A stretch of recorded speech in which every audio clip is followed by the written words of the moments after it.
Mummy ఇక్కడ నిల్చున్నాం. Bagging bagging first bagging bagging bagging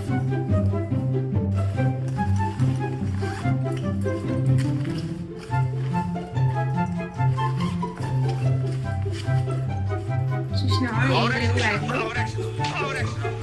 mummy chicken mummy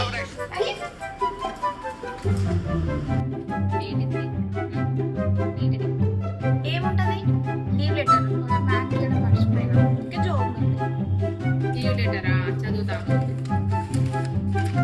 ఏ తమ్ములు leave letter అయితే లీవ్ ఇవ్వాలని ఉండాలి, లవ్ ఇవ్వు అని ఉన్నది. లవ్ అంటే ఏంటి మమ్మీ? ఈ కథలు నా దగ్గర కాదు. ఏంది ఇది? ఓహో ఇదా మా ఫ్రెండ్ మమ్మీ బై మిస్టేక్ నాకు ఇచ్చినట్టు ఇక్కడ తప్పించుకున్నా. ఈ రోజు కూడా తప్పించుకుంది, రేపు ఖచ్చితంగా పట్టుకుంటా.